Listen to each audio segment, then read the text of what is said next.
Assalamualaikum warahmatullahi wabarakatuh. Selamat malam, salam sejahtera untuk kita semua. Nama budaya, salam kebajikan. Alhamdulillah di tengah-tengah kita telah hadir narasumber kita yang luar biasa, Bapak Akhol Firdaus dari IAIN Tulungagung, UIN 1 ya sekarang. Masih pakai bahasa dulu.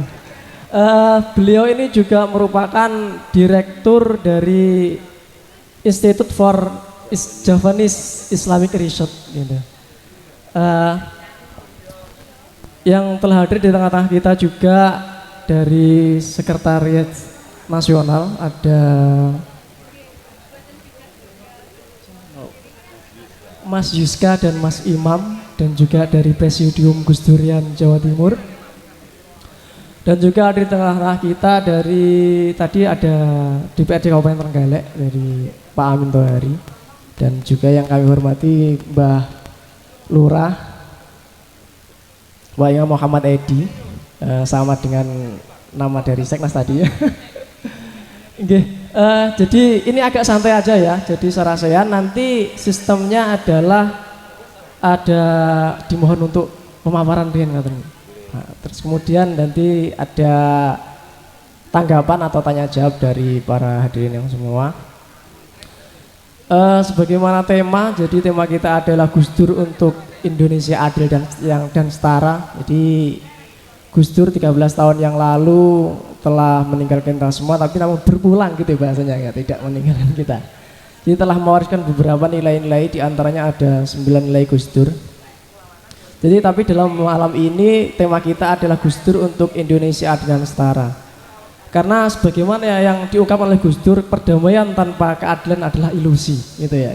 Dan kemudian harapannya dengan adil itu kemudian menghadirkan sebuah kesetaraan gitu. Tapi untuk ulasan lengkapnya nanti akan dihadirkan oleh Pak Akhol. Karena sudah malam dan untuk lebih gayang lagi mohon untuk merapat gitu. Jadi nanti sarasianya lebih enak gitu loh. Kalau jauh itu kan gimana gitu ya. Nggih Pak Akhol, ini wekdal kaaturaken saya cekap-cekapipun. Cek. Ini aja. Assalamualaikum warahmatullahi wabarakatuh. Salam sejahtera untuk kita semua. Rahayu. Ini momen yang luar biasa ya. Saya mukadimahnya ikut yang depan-depan saja. Pertama-tama terima kasih tidak terhingga atas undangan ini, Gus Durian Trenggalek, dalam hajatan yang sangat penting ya. Kita peringati tiap tahun Haul Gus Dur. Terima kasih kepada Mbah Lurah Jajar, Mas Ime. Saya terbiasa manggil Mbah Lurah, lebih nyaman gitu rasanya. Sebenarnya ada misteri di balik panggilan mengapa Lurah itu selalu disebut Mbah ya. Meskipun beliau masih muda dan penuh semangat, tapi tetap saja dipanggil Mbah. Karena bagi orang Jawa tidak ada homo novus, tidak ada tokoh pemimpin itu yang benar-benar baru. Karena itu kehadiran pemimpin selalu dikaitkan dengan mata rantai kepemimpinan pendahulu. Karena itu dipanggil Mbah, gitu. Jadi begitu juga kalau kita bicarakan Gus Dur. Gus Dur tidak sebagai seorang pembaharu, dia tidak pernah hadir sebagai tokoh yang benar-benar baru. Selalu ada kaitannya dengan mata rantai pembaharu pendahulu. Misalnya Gus Dur dikaitkan dengan Joko Tingkir misalnya. Jadi itu kosmologi Jawa kita. Nah kebetulan kita beruntung sekali punya Mbah Ime ini.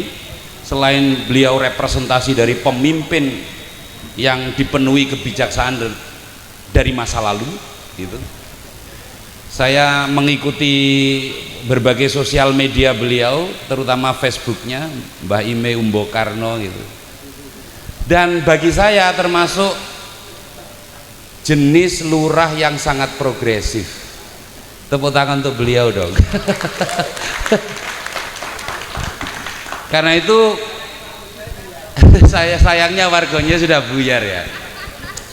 Karena itu Jajar termasuk salah satu desa yang dipilih oleh UIN Tulungagung, UIN 1 Tulungagung sebagai tempat KKN Nusantara. 6 bulan lamanya di sini. Dan sudah menghasilkan buku yang mendokumentasikan tentang geliat pembangunan budaya yang ada di Jajar. Jajar apa Jajar? Jajar ya. Jajar. Saya baru dengar tadi juga pendopo atau paseban ini oleh lurahnya diberi nama paseban toleransi. Itu progresif sekali untuk ukuran Tulungagung dan Trenggalek gitu kira-kira. Oke, karena ini sudah sangat malam, saya akan membatasi obrolan ini hanya 20 menit saja. Saya bagi dalam 2 bagian besar. Pertama-tama, bagaimanapun ini haul Gus Dur, kita harus membincang tentang apa yang tadi Pendeta Kukuh ya. Pendeta Kukuh sampaikan bahwa beliau adalah manusia kudus, santo dalam tradisi Katolik atau Kristen ya. Nah, beliau juga tokoh yang sedemikian luar biasa memayungi keindonesiaan. Kita harus membincang Gus Dur malam ini. Terutama bagi saya yang penting adalah pelajaran pokok yang perlu kita warisi. Nah, yang kedua, saya akan membicarakan tafsir saya sendiri. Jadi Gus Dur itu sangat megah, mewah, dimiliki oleh semua orang, kata Mbak Alisa Wahid. Gus Dur itu milik semua orang. Maka saya dengan berbagai kemegahan itu, saya ingin nyatakan di awal-awal pembicaraan ini, saya hanya akan menafsir menurut cara pandang atau perspektif saya. Jadi kalau tafsir itu nanti akan agak berselisih dengan teman-teman Gus Durian misalnya, Mas Imam, Mas Yuska, senior saya, mohon maaf gitu. Saya ingin memulai dari, ini bahasa kampus saya nggak enak ya, tapi sebut saja paradigma Gus Dur. Ia membicarakan tentang struktur dasar pemikiran Gus Dur yang begitu megah itu. Dan tentu saja ini tafsir ya, harus disederhanakan karena kita tidak mungkin mengulang gagasan Gus Dur yang sedemikian kompleksnya. Nah, kebetulan ada seorang teman namanya Profesor Aksin Wijaya membuat satu buku penting, judulnya Menusantarakan Islam. Buku itu penting karena isinya hanya ngomong Gus Dur. Dan ini seperti buku rangkuman dari seluruh serpian pemikiran Gus Dur. Rangkuman yang tidak lengkap, betapapun bukunya tebal sekali. Nah, yang menarik dari buku ini yang ingin saya bagi dengan teman-teman adalah cara Aksin Wijaya, teman saya itu, dalam mengkomparasi pemikiran Gus Dur dengan pemikir-pemikir Muslim kontemporer lain, terutama Hasan Hanafi. Nanti yang tidak mengikuti di googling saja Hasan Hanafi siapa. Jangan-jangan keliru Hasan yang lain gitu. Gitu. Kita mulai ya. Mengapa Gus Dur itu begitu penting untuk selalu didiskusikan? Karena ini tokoh yang kurang lebih membawa suatu revolusi berpikir, terutama dalam hal ikhwal keagamaan. Tepatnya adalah dalam tauhid. Kan nilai Gus Durian yang pertama, nilai utama Gus Dur yang pertama itu kan ketauhidan. Mengapa itu penting? Nah, revolusi pemikiran Gus Dur itu bisa disamakan menurut buku ini dengan revolusi Kopernikan. Lah, ini kampus lagi. Jadi kurang lebih saya bercerita abad 15 Masehi, dunia barat itu mengalami perubahan total, mengalami revolusi sosial total karena ada seorang tokoh namanya Nikolaus Kopernikus, tokoh yang pertama kali mengubah persepsi alam manusia tentang alam semesta. Jadi sebelum Kopernikus orang-orang memahaminya tata surya, alam semesta ini itu pusatnya adalah bumi. Nah, lalu melalui pembuktiannya secara geometris, Nikolaus Kopernikus, nanti disebut sebagai revolusi Kopernikan, itu mengevaluasi kesalahan cara berpikir manusia abad itu. Rupanya tata surya itu pusatnya bukan di bumi, diubahlah menjadi sistem yang kemudian kita kenal hari ini sebagai heliosentrisme. Nah, ini belum bagian pokoknya ya, tapi yang ingin saya katakan adalah dalam sejarah filsafat maupun ilmu itu ada tokoh-tokoh penting yang akan membalik cara pandang manusia dalam melihat dunia. Nah, bayangkan kalau revolusi Kopernikan ini diterapkan di area tauhid.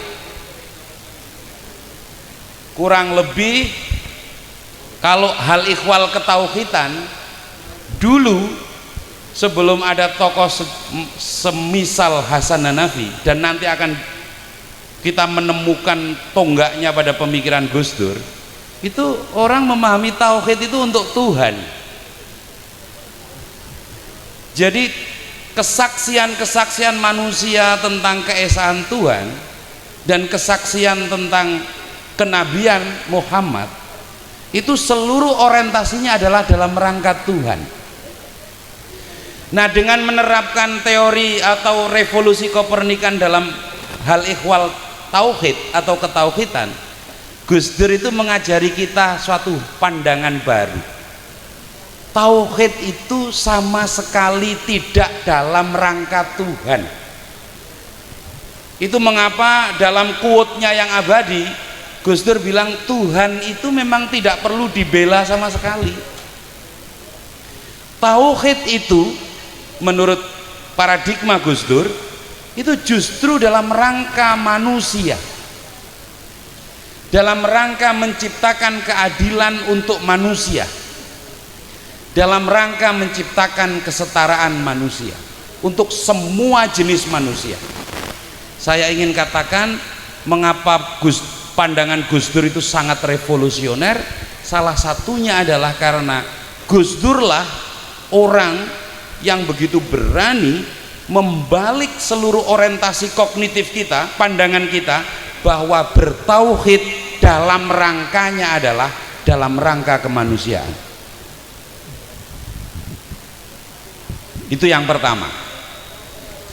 Yang kedua, oleh karena itu menurut saya, kalau mendefinisikan Gus Dur, titik kemanusiaan itulah orientasi sekaligus tujuan perjuangan Gus Dur. Kalau teman-teman Gus Durian menjelaskannya sampai 9, saya kira itu semuanya tertampung dalam kemanusiaan. Kemanusiaan itu mengandaikan ketauhidan, kemanusiaan itu mengandaikan kesatriaan, kemanusiaan itu mengandaikan persaudaraan, kemanusiaan itu mengandaikan kerukunan, kemanusiaan itu mengandaikan persaudaraan. Sekali lagi ya, kemanusiaan itu mengandaikan keadilan.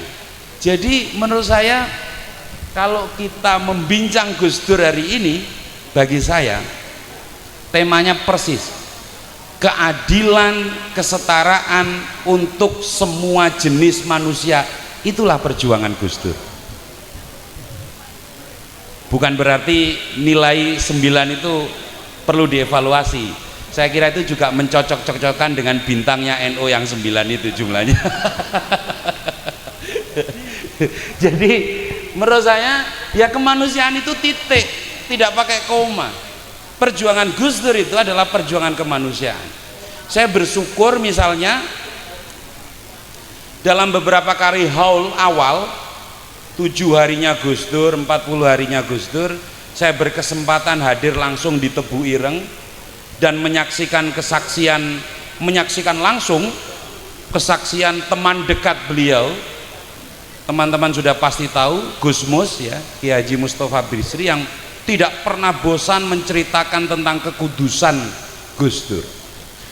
Pada haul 7 hari ya, pada peringatan 7 hari kematian Gus Dur, saya ingat persis saat itu di Tebu Ireng, Gus Mus bertanya kepada audiens, mengapa Gus Dur begitu dicintai oleh semua jenis manusia tanpa melihat perbedaan agama, ras, bahasa, warna kulit, kepercayaannya. Jawaban Gus Mus itu meyakinkan sekali, karena Gus Dur mengabdikan seluruh hidupnya untuk manusia, dan karena itu beliau sangat dicintai oleh manusia. Beruntung sekali lagi karena peringatan Haul Gus Dur yang ke-13 itu diadakan di Ciganjur tempo hari dan disiarkan secara langsung. Saya menyaksikan penegasan berulang dari seorang teman sejati ya, seperti Gus Mus. Jadi menurut Gus Mus, setelah bercerita panjang menemani Gus Dur dari Mesir yang nggak pernah sekolah, kata Gus Mus, Gus Dur itu nggak pernah drop out dari Al Azhar karena memang nggak pernah kuliah gitu. Lalu pindah ke Irak dan pindah ke Belanda. Semoga nanti ada cukup waktu bercerita di Belanda, karena saya bersyukur juga punya kesempatan menapaktilasi jejak-jejak Gus Dur di Belanda, termasuk organisasi yang beliau wariskan di Belanda. Nah, setelah bercerita puter-puter di dalam pertemanan yang panjang itu, Gus Mus akhirnya menutup dengan begini.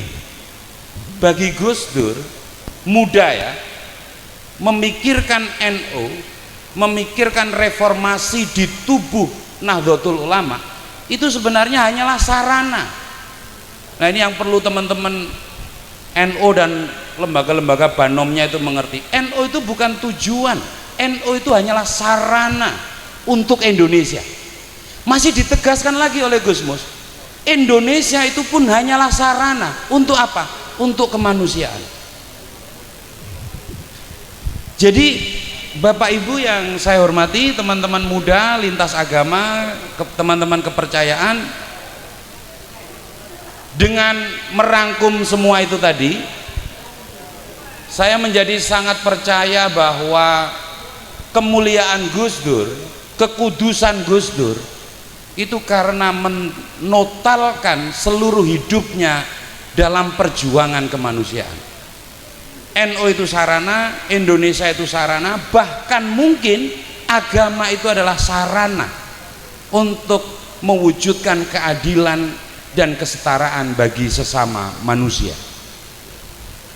Bagi saya itu nilai tertinggi yang perjuangannya tidak akan pernah selesai. Nah, ini bagian kedua. Tadi ngomong soal paradigma mungkin 10 menit. Bagian yang kedua ini yang penting. Gus Dur sudah meneladankan, kita yang akan melanjutkan. Pertanyaannya adalah di bagian mana kita akan melanjutkan, dan dalam situasi keindonesiaan hari ini apa yang harus kita lanjutkan. Nah, ini sepenuhnya sudah masuk ke tafsir saya. Saya tidak lagi mengambil referensi-referensi penting untuk membincangkan ini. Bapak Ibu yang saya hormati, keindonesiaan kita seperti warisan dari zaman ke zaman. Keindonesiaan kita itu selalu menghadapi tantangan yang sangat serius.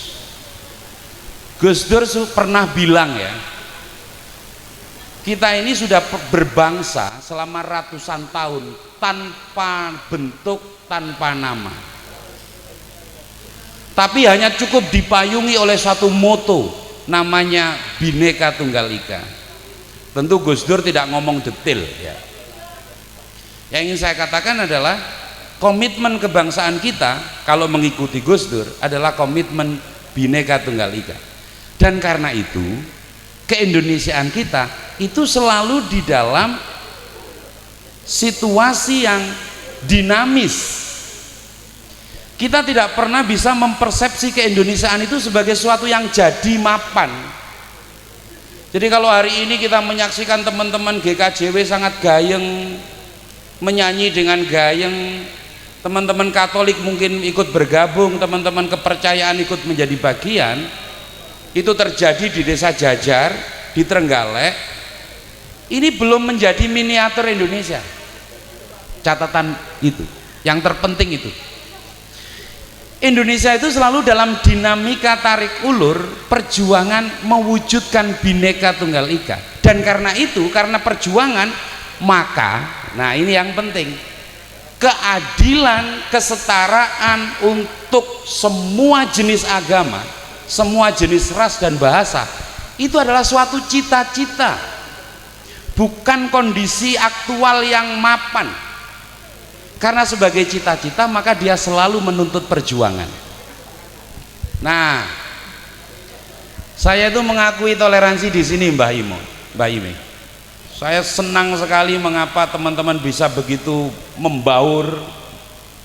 Syair tanpa waton dinyanyikan oleh teman-teman GKJW itu menyenangkan sekali. Tapi diam-diam dalam batin saya itu, jangan-jangan toleransi itu adalah soal minoritas itu selalu dipaksa untuk mengerti, memahami dan menuruti yang mayoritas. Jadi sebenarnya toleransi kita itu sangat artifisial. Artifisial itu di permukaan sekali. Mengapa begitu? Hal yang sama tidak terjadi di tempat lain. Gitu kira-kira. Atau saya sebut artifisial karena tampak sekali formalismenya, formal banget di permukaan. Kemarin Semarang banjir, ya, karena banjir itu sejumlah masjid tidak bisa menjalankan ibadah, ditampung di gereja. Semua orang bikin status, inilah situasi toleransi di Indonesia. Saya ingin bertanya, coba dibalik, gereja kebanjiran atau sanggar kebanjiran, masjid dibuka nggak untuk teman-teman itu? Gitu loh. Jadi boleh kita senang sekali menyaksikan ini, tapi saya harus membuat catatan penting bahwa ini adalah tampilan yang sangat artifisial di Indonesia. Toleransi, kesetaraan, keadilan itu wilayah permukaan. Mengapa begitu? Karena selain saya percaya bahwa kita ini bangsa yang dibesarkan oleh adagium Bhinneka Tunggal Ika, kita ini juga bangsa yang terus diuji karena punya benih menjadi intoleran. Saya sebut misalnya, saya harus sebut ini, di Indonesia itu masih ada 178 organisasi kepercayaan terhadap Tuhan Yang Maha Esa. Mereka oleh negara tidak pernah bisa disetarakan dengan agama, padahal sebagian besar pemeluknya meyakini itu agama lokal, itu agama saya dari para leluhur. Itu masih kelompok kepercayaan, belum membincang tentang keberadaan masyarakat adat. Data kasarnya ada 2000. Dari pucuk Papua sampai Aceh itu ada 2000. Nah bayangkan kalau masyarakat adat itu adalah mereka yang terikat dengan tanah ini, tanah apa? Tanah leluhurnya, terikat juga dengan sistem keyakinannya. Maka saya selalu bilang dalam berbagai forum, setidak-tidaknya kita itu punya 2000 agama di Indonesia. Setidak-tidaknya yang diakui, yang direkognisi oleh negara itu hanya 6. Dalam problem konstitusional seperti ini, di mana diskriminasi itu berada, sudah pasti diskriminasi itu berada karena rekognisinya hanya 6, sementara faktual agama itu ada lebih banyak dari itu. Berarti kan secara rekognisi ini sudah mengandaikan ada diskriminasi. Gitu loh. Itu yang selalu saya sebut bahwa dinamika toleransi kita, keadilan, kesetaraan untuk sesama itu dinamika yang terus ditantang karena kesalahan-kesalahan kita dalam membangun pondasi kebangsaan dari masa lalu. Oke, sampai situ saya ingin menggarisbawahi Toleransi itu bukan keadaan statis. Toleransi itu dinamis. Mengapa kita percaya sekali bahwa kita itu hari ini toleran? Karena representasinya yang artifisial. Namanya representasi itu kehadiran yang sudah diwakili. Gitu. Kehadiran yang sudah diwakili itu kehadiran yang sudah ditampilkan. Saya misalnya ingin berbagi soal kasus rumah ibadah di Indonesia. Coba kita cek, kita teliti, kita perhatikan baik-baik kasus rumah ibadah. Saya tidak tahu karena saya tidak mendetek informasi itu tumbuh di Trenggalek. Tapi saya tahu ada banyak tantangan hambatan itu di Tulungagung, di Jombang, di Mojokerto, di Surabaya, dan hampir sebagian besar wilayah Indonesia. Setiap ada rumah ibadah lain berdiri, itu tidak pernah mulus begitu saja loh. Tidak pernah mulus begitu saja. Karena ada aturan. Nanti tanya deh dengan teman-teman GKJW atau gereja yang lain, tanya deh kesulitannya.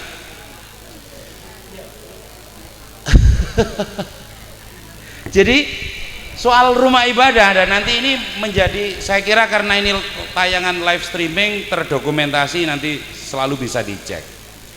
Soal rumah ibadah kita itu diatur oleh suatu peraturan bersama nomor 8 nomor 9 tahun 2006. Itu juga ya, peraturan yang sama juga itu yang menjadi dasar pembentukan Forum Kerukunan Umat Beragama FKUB di tiap kabupaten. Ini adalah lembaga kuasi negara karena dibiayai oleh APBN.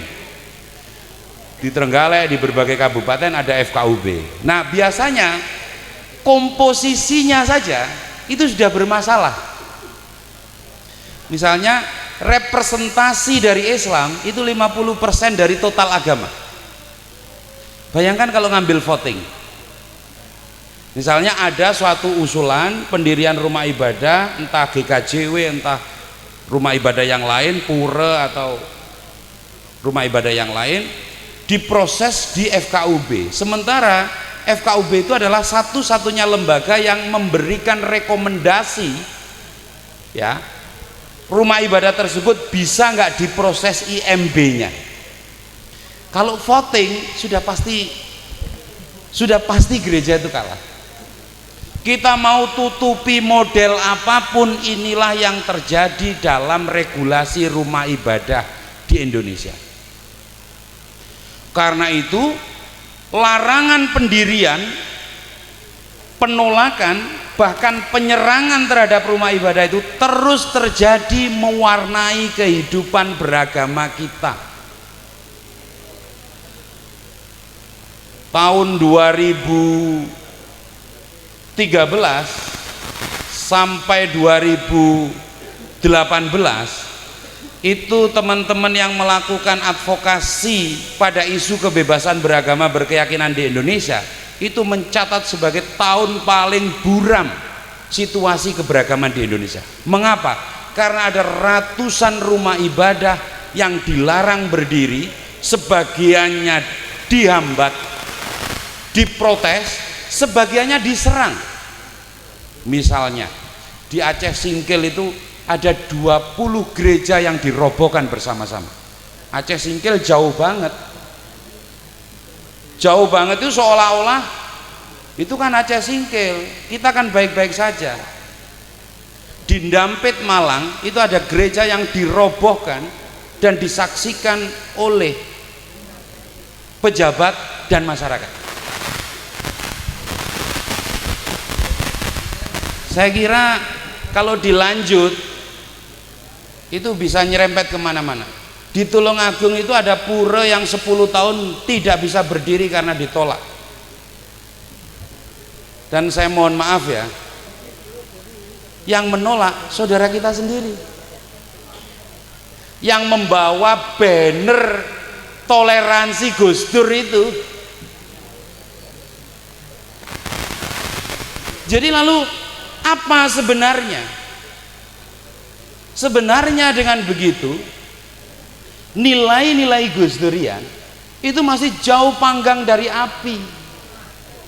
Kita begitu bangga ya menampilkan diri secara artifisial sebagai warga negara atau sebagai Gus Durian yang begitu mencintai toleransi, keadilan untuk sesama, tapi diam-diam kita menutupi kenyataan yang dinamis yang saya bicarakan itu.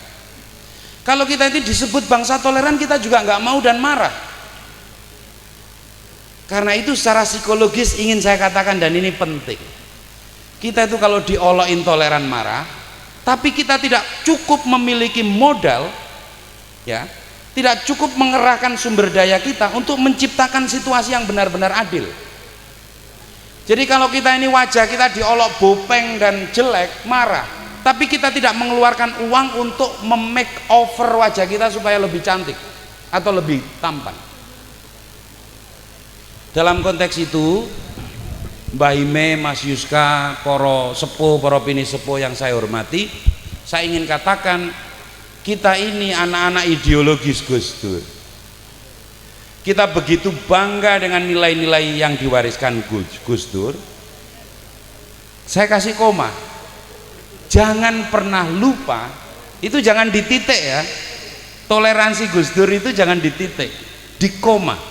Jangan pernah lupa dalam suasana kebangsaan Indonesia, kehidupan yang toleran, yang berkeadilan bagi semua kelompok agama kepercayaan itu masih bersifat artifisial.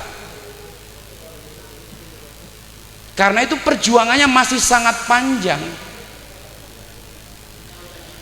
Sebelum Gus Dur pergi tanggal 30 Desember 2009, itu jelas sekali.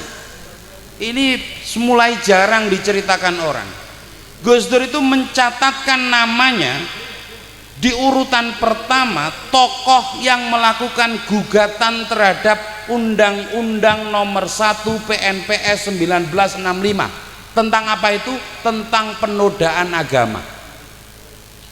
Gus Dur itu sebelum meninggal itu masih mewariskan itu loh kepada kita. Jadi gugatan itu diajukan pada tahun 2009. Sesudah itu Gus Dur meninggal. Teman-teman aktivis hak asasi manusia di Indonesia mengawal proses ini dalam persidangan dan kalah.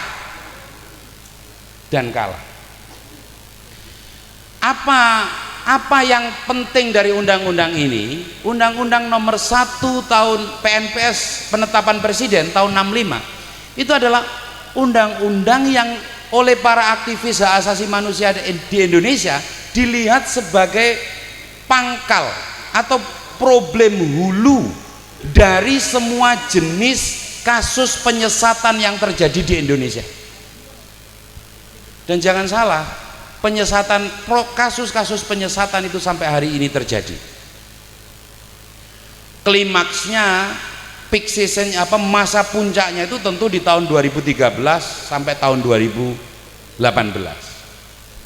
Misalnya, saudara-saudara kita Syiah jelas di fatwa sesat, dan karena di fatwa sesat itu seolah-olah seluruh elemen bangsa ini itu membenarkan pengusiran, pembakaran, persekusi, bahkan pembunuhan, dan mereka dipaksa selama 1 dekade untuk hidup di pengungsian. Apa kita sudah lupa? Tempatnya tidak jauh dari kita loh, itu di Jawa Timur. Di berbagai wilayah di Jawa Barat, di Nusa Tenggara Barat, di Lombok, mereka juga 1 dekade lebih, kelompok lain bukan Syiah, Jamaah Ahmadiyah Indonesia, dipaksa untuk mengungsi di wilayah transito, dan sampai saat ini belum ada rehabilitasi. Belum kita membicarakan tentang kelompok Ghafatar dan kelompok-kelompok lain yang disesatkan. Teman-teman kepercayaan yang menggunakan double identitas, nanti kalau bagian ini perlu diskusi, kita perlu diskusi, tapi saya ingin katakan dulu teman-teman kepercayaan itu namanya kebatinan. Lalu sejak tahun 70-an berubah namanya menjadi penghayat kepercayaan. Sebagian mereka adalah organisasi-organisasi yang menggunakan identitas ganda. Pada saat bersamaan KTP-nya Islam, tapi juga teman-teman kita itu mempraktekkan suatu ajaran kerohanian, kebatinan yang sangat khas, yang sangat spesifik. Di berbagai tempat itu juga mereka mengalami tantangan. Terakhir misalnya kasus ilmu sejati yang dipaksa membuat tanda tangan di suatu desa untuk menutup organisasinya dan tidak melakukan aktivitas keorganisasian. Nah, ini terjadi di Indonesia. Undang-undangnya masih ada.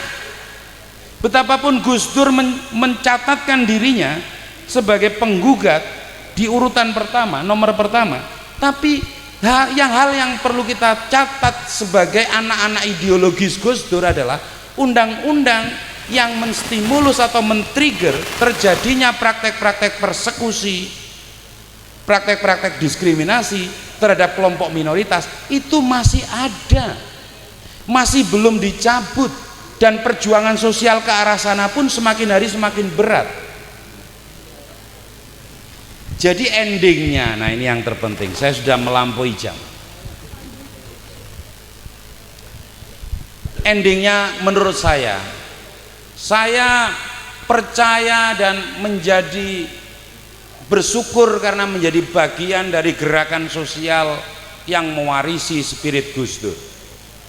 Bagi saya, kalau saya sederhanakan, spirit Gus Dur itu adalah perjuangan mewujudkan keadilan untuk sesama manusia. Titik, tanpa koma, tanpa syarat.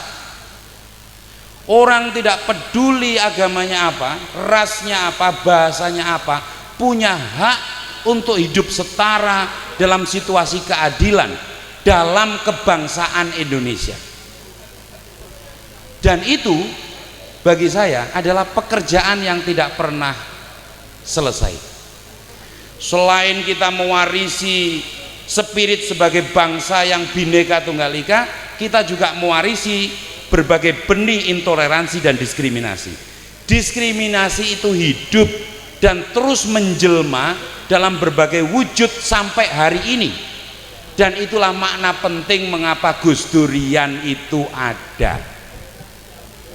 Teman-teman muda Gus Durian, teman-teman lintas agama, karena ada Mas Yuska, teman-teman Seknas, di bagian ini kita nggak boleh lupa Mbah Ime. Kalau ada berbagai kasus toleransi, harusnya Gus Durian itulah elemen yang pertama kali memasang dada untuk melakukan pengawalan pembelaan.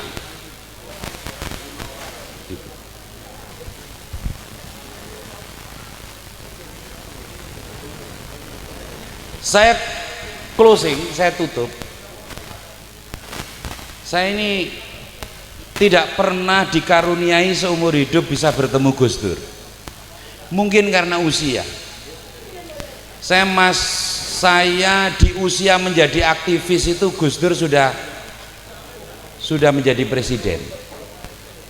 Betapa susahnya ketemu presiden ya. Mungkin karena usia. Saya juga tidak benar-benar besar dan lahir dari kultur keislaman yang tradisionalis, yang Nahdliyin. Tapi tidak tahu mengapa pada tanggal 30 Desember 2009 ketika Gus Dur wafat, saya masih ingat persis, saya saat itu sedang mengisi pelatihan filsafat untuk anak-anak PMII di Lamongan, dan dari belum ada Android, dari HP jadul itu saya mendapat kabar informasi dari teman-teman di Surabaya bahwa Gus Dur meninggal. Saya tidak tahu mengapa, dan ini nanti akan dirasakan oleh banyak orang. Saya tidak tahu mengapa saya tidak dikaruniai bisa bertemu Gus Dur langsung, tapi mendengar kabar itu saya itu bisa seharian menangis. Di tahun 2009 itu 30 Desember Ternyata sesudah saya selesai pelatihan, saya juga menemukan teman-teman saya dalam situasi yang sama. Ada Profesor Ahmad Zainul Hamdi yang sekarang Dirjen Diktis itu juga mengalami hal sama. Teman-teman dekat saya juga mengalami hal sama. Saya ingin membagi sedikit ya di bagian akhir ini. Saya sekarang bisa menjelaskan, tapi waktu itu saya nggak bisa menjelaskan. Saya sekarang bisa menjelaskan mengapa saya menangis agak panjang bersamaan dengan kepergian beliau. Karena saya membayangkan 2009 dan sesudahnya Indonesia akan menghadapi tantangan jauh lebih besar dalam mewujudkan masyarakat yang toleran dan berkeadilan sesudah kepergian Gus Dur. Dan ternyata benar, Gus Dur pergi itu seolah-olah kelompok konservatif di Indonesia itu tanpa hambatan untuk mendemonstrasikan seluruh ya ambisinya di dalam mewarnai Indonesia yang intoleran. Kasus penyesatan terjadi di mana-mana, kasus persekusi terjadi di mana-mana, kasus penyerangan rumah ibadah terjadi di mana-mana. Kasus-kasus yang tidak pernah mengemuka ketika Gus Dur masih hidup. Tahun 2009 akhir itu saya sudah membayangkan perjuangan keadilan, kesetaraan dan toleransi di Indonesia akan menemukan tantangan yang paling serius sesudah beliau pergi. Dan itu sampai hari ini. Betapapun kita pakai banner yang keren-keren, tapi menurut saya fakta sosial tidak mengalami perubahan berarti. Kita yang moderat, yang moderasi beragama, yang masyarakat intoleran, itu banner untuk merayakan ya, untuk kampanye bahwa ini penting. Tapi situasi sosial kita sebenarnya belum beranjak jauh kemana-mana. Nah, karena itu teman-teman Gus Durian muda, para kiai, para pendeta, para aktivis, ini bagian terpenting. Mewujudkan cita-cita nilai utama Gus Dur, salah satunya adalah dengan menempatkan diri dalam perjuangan di dalam dinamika toleransi di Indonesia, yang itu tidak pernah ada kata akhirnya. Karena itu, nah, saya akhirnya positioning, memilih tempat. Ini kalau ada yang kenal saya dan bertanya-tanya, bagi saya seperti yang saya katakan di awal, kalau saya disuruh bertanya siapa kelompok agama keyakinan di Indonesia yang paling diperlakukan tidak setara hari ini, ya kelompok penghayat kepercayaan, ya kelompok masyarakat adat. Karena itu saya memilih bertempat di situ untuk mengawal seluruh proses inklusi sosial dan perjuangan regulasi dalam membawa teman-teman kita yang jumlahnya ribuan jutaan itu pada posisi yang setara sebagai warga bangsa negara Indonesia. Terima kasih, selamat malam. Assalamualaikum warahmatullahi wabarakatuh. Terima kasih Pak, ulasan yang sangat luar biasa. Selanjutnya sesi yang kedua adalah tanggapan dari para hadirin. Jadi saya mohon untuk sahabat-sahabat semua, teman-teman semua untuk memberikan tanggapan atas ulasan dari Pak Akmal tadi terkait yang pertama tadi adalah tauhid itu adalah orientasi untuk kemanusiaan, dan yang kedua adalah cita-citanya mewujudkan untuk yang intoleransi tadi. Jadi monggo dari sisi Klobi.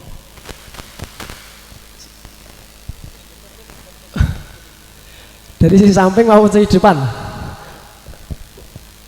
Atau sudah terlalu malam? Atau biasanya sampai jam 3 pagi. Monggo. Kita buka dari 3 orang dulu ya. Nanti kita buka termen yang kedua.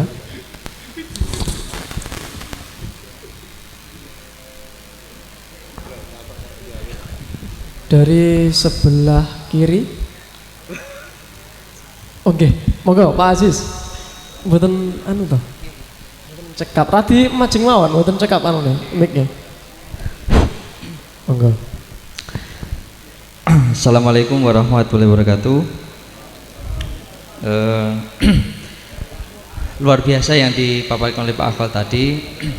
Kita menjadi salah satu generasi muda yang punya cara berpandang yang harus terbuka. Artinya gini, dari toleransi yang kita pahami ternyata kita punya banyak PR. Artinya gini, memahami toleransi itu kan secara universal kita punya beberapa kategori. Jadi sebagai seorang manusia, jadi kita punya tugas yang mana ketika kita itu sebagai wujud manusia, kita contohkan sebagai Islam ya, berarti kita punya kewajiban untuk Islam itu bagaimana kita mengislamkan kita untuk memahami agama Tuhan. Artinya gini, ketika toleransi itu ada, berarti kita punya kewajiban bagaimana seorang akademisi itu mencari keyakinan tentang arti toleransi itu. Kalau kita melihat dari apa yang dijelaskan oleh saya mengutip dari Ronggo Warsito tentang Wirid Hidayat Jati, bahwasanya kosmos yang ada di alam semesta ini sebenarnya adalah perwujudan dari Tuhan. Jadi salah satu yang dipahami adalah pluralisme, kebersamaan itu ternyata lahir dan ada ketika manusia itu memahami dengan yang lain. Tadi mengatakan ada beberapa istilah yang mana sebenarnya istilah-istilah toleransi yang ada saat ini hanya di muka saja, di permukaan saja. Kita memang meyakini seperti itu, karena selama ini edukasi ke masyarakat yang kita tanamkan, yang kita pahami itu hanya permukaan saja, tapi secara nilai-nilai kemanusiaan itu belum sampai menyentuh. Yang menjadi pertanyaan adalah bagaimana kita itu benar-benar mampu memasukkan dalam proses kehidupan kita itu yang mana tidak bisa artinya benar-benar suci sejati dari manusia. Artinya gini Pak, ini ilmunya agak tinggi ya. Kalau kita memahami dari lingkup yang ada di Indonesia adalah sebuah masyarakat yang pluralisme, punya banyak pemahaman, punya banyak adat istiadat, otomatis secara konflik kita tuh banyak sekali yang kita persiapkan. Kita ketika Gus Dur hilang, itu berarti kita punya hilang salah satu dari ikon pemersatu bangsa, yang mana yang memang kenyataannya sampai detik ini kita belum menemukan itu. Apalagi kalau saya mendengar dari ceramahnya Cak Nun kemarin, itu menandakan beliau itu sudah mau lengser. Kita punya prediksi lengser ini apakah beliau lengser secara edukasi atau memang dia akan seperti Gus Dur.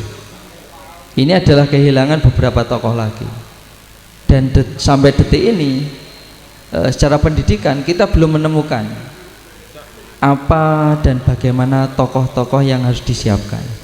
Jadi sebagai salah satu masyarakat dan akademisi sebagai saya, ini menjadi dilema. Kira-kira yang mungkin perlu ditanamkan bawah sadar ke kita adalah apa yang harus kita siapkan dan bagaimana kita memahami toleransi secara beragama ataupun bermasyarakat. Mungkin seperti itu Pak. Terlalu luas Pak ya. Tapi memang kita itu pusing gitu melihat memahamkan atau menerjemahkan toleransi itu. Gitu Pak. Oke, disampaikan terima kasih untuk Mas Aziz. Selanjutnya untuk memberi tanggapan kedua dari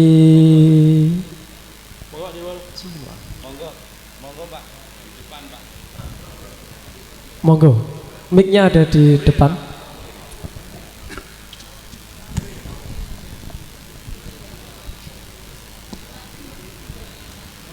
Assalamualaikum warahmatullahi wabarakatuh. Eh, Perkenalkan, aku Tiwul dari Ndurenan. Gini, yang jadi ini kan Haul Gus Dur ini kan setiap tahun. Terus pada setiap peringatan kita seolah-olah itu sangat rukun, ya. Tapi kenyataannya yang ada itu hanya apa ya? Semacam sinetron pertunjukan panggung bahwa kita di panggung rukun, turun panggung gebukan. Nah, dari situ terus tadi juga menyikapi pertanyaan dari Mas Ajis, kan setelah Gus Dur meninggal kita ini merasa kehilangan, terus belum menemukan sosok. Nah, kita sebagai kaum Gus Durian, yang harus kita lakukan ini mencari sosok baru, atau kita berusaha jadi sosok baru walaupun di skup terkecil. Nah, karena gini, banyak yang ngaku Gus Durian, sangat islami, mengaku kebangsaan, realita nol besar, gitu ya. Jadi yang harus kita garis bawain, yang saya di sini bannernya sangat keren ya, Gus Dur Sumringah, tertawa Sumringah. Jangan sampai di haul-haul berikutnya walaupun tampilannya Sumringah jadi tersenyum sinis karena melihat generasi yang mengaku Gus Durian ini ternyata sangat-sangat bukan Gus Durian gitu. Matur nuwun. Sampaikan terima kasih untuk Pak Tiwul. Selanjutnya untuk yang ketiga, tanggapan ketiga dari sisi sebelah kanan belum ada ini perwakilannya. Cukup dulu ya. Oke. Mohon ditanggapi. Yang pertama tadi apa yang harus disiapkan untuk banyaknya intoleransi agama tadi. Yang kedua tentang mirisnya tadi, nanti generasi ke depan tidak mampu melanjutkan nilai-nilai yang diwariskan oleh Gus Dur.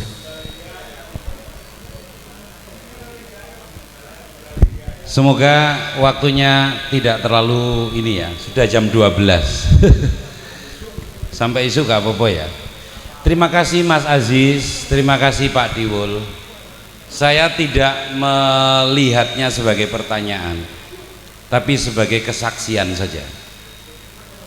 Pertama yang ingin saya garis bawahi adalah seberapa kita toleran sebagai bangsa. Kalau kita ngomong normatif, saya bisa ngomong berbusa-busa kita ini bangsa toleran. Mengapa? Leluhur kita mewariskan itu.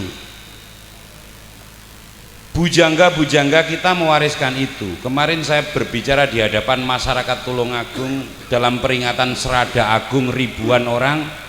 Saya mengutip satu warisan penting ya, Empu Prapanca dalam Sutasoma itu, mangkang jinat wa kalawan siwatat wa tunggal bineka tunggal ika tanhana dharma mangrwa. Itu udah kesaksian puncak itu. Karena kalau diterjemahkan secara harfiah, nggak peduli kamu itu Buddha, penganut Buddha, kamu itu penganut Siwa, kalau nggak ketemu dengan kebenaran, hakikat tunggal, nggak ketemu saja. Karena itu kan bineka tunggal ika, yang dua itu hakikatnya tunggal, dan tidak ada kebenaran yang mendua. Tanhana dharma mangrwa. Kalau melihat sastra ini, loh, bangsa kita itu 500 tahun yang lalu itu kesadarannya jauh lebih tinggi dari hari ini. Karena kalau kita tafsirkan, nggak peduli kamu Kristen, Islam, Hindu, Buddha, kepercayaan apa saja, kalau nggak ketemu hakikat tunggal ya nggak ketemu kebenaran. Juga sebaliknya, nggak peduli agamamu apa, kalau kamu ketemu hakikat kebenaran ya ketemu saja dengan hakikat kebenaran yang itu memancar. Nah, menurut leluhur kita apa? setelah manunggaling kala Gusti memayu hayuning bawon. Pancaranya itu selalu adalah menjadi bagian dari dunia yang sudah ayu, memayu. Itu kan dari kata hayu, hayuning bawono. Bersikap aktif menjaga kecantikan dunia yang pada dasarnya sudah cantik. Loh, coba. Jadi orang bertuhan, bertauhid itu pasti tidak mungkin tidak menurut ukuran bujangga kita. Itu selalu menjadi bagian dari pencipta keharmonisan. Nah kalau kita ngomong normatif, ya kita ini bangsa top, disanggit lagi oleh bujangga baru kita, misalnya agomo ageming aji. Loh, agama itu hanya baju saja loh. Ada kesadaran dari zaman ke zaman, kita ini menjadi bangsa hebat karena kesadaran bahwa yang substantif itu tunggal, dan agama-agama atau kepercayaan-kepercayaan itu hanyalah sarana mencari kebenaran yang tunggal itu. Lah kalau begini kan sudah selesai di tingkat normatif loh ya, di tingkat normativitas. Karena itu ketika Bung Karno menyetujui emblem negara, yang diperintah itu adalah siapa, Sultan Hamid II, untuk mencetak, nggak ada di sini gambarnya, ketutup ya, Pancasila, lalu mengusung moto Bhinneka Tunggal Ika. Itu saya yakin banget itu Bhinneka Soekarno pada masa itu lebur menyelami kesadaran kebangsaan kita yang sudah dibangun ratusan tahun bahkan ribuan tahun sebelumnya. Bhinneka Tunggal Ika itu adalah narasi spiritual, lalu oleh Soekarno ditransformasikan menjadi narasi kebangsaan. Jadi kita itu yang spiritual dan yang kebangsaan itu tunggal sebenarnya, dan itu kemudian diwujudkan di dalam apa namanya, rumusan Pancasila yang pertama kali diperkenalkan Bung Karno. Kalau ngomong normatif gini saya semalaman bisa itu. Dan kita menempatkan posisi kebangsaan kita di posisi yang pucuk capaiannya. Bayangkan ya, dalam sistem Soekarno itu Pancasila itu 5. Pertama itu persatuan Indonesia, terakhir itu berketuhanan yang berketuhanan yang berkebudayaan. Kalau ini diperes saripatinya gotong royong. Lo coba, gotong royong dalam beragama, bertuhan, itu ya toleransi, itu nggak ada lain. Yang normatif selalu menggembirakan, selalu membanggakan. Nah mari kita beranjak dari yang normatif ke yang faktual. Secara faktual kita ini mewarisi kesadaran kolonial dalam tata kelola keagamaan dan kepercayaan. Sejak abad 19 bangsa ini sudah rusak karena agama ya dikelola dengan nalar kolonialisme. Dan kalau kita mau jujur, undang-undang yang mengatur agama kita sampai hari ini itu warisan kolonialisme, sehingga agama perlu diformalkan, direkognisi. Zaman dahulu nggak ada agama direkognisi. Setiap orang itu dengan Tuhan dan agamanya masing-masing dan bisa hidup damai. Kita ini kan satu saudara dalam KTP saja. Tuhan kita itu kan personal sekali. Sudah formalisme itu bermasalah, direkognisi oleh negara malah masalah lagi. Nah, tadi kontekstual dengan pertanyaannya Mas Aziz. Terus gimana? Karena toleransi dalam wawasan itu tinggi, tapi toleransi dalam praktek itu rendah sekali. Bagaimana perwujudannya? Bagi saya nggak ada cara lain kecuali melalui instrumen hukum dan HAM, hak asasi manusia. Loh, apakah agama nggak cukup? Agama cukup karena faktanya setiap agama mengajarkan umatnya untuk bersikap toleran dan menjunjung tinggi keadilan. Tapi dalam prakteknya agama juga menjadi sumber perpecahan dan peperangan. Karena itu menjadikan agama sebagai payung bersama tidak pernah cukup. Payung bersama kita itu adalah konstitusi. Itu mengapa Gus Dur itu mati-matian dengan konstitusi. Ketika ditanya, kenapa Gus itu kok direhabilitasi Napol PKI, lah konstitusinya bilang begitu kok. Jadi Gus Dur itu berdiri dalam komitmen kebangsaan kita yang menjelma dalam konstitusi itu. Apakah konstitusi cukup? Enggak.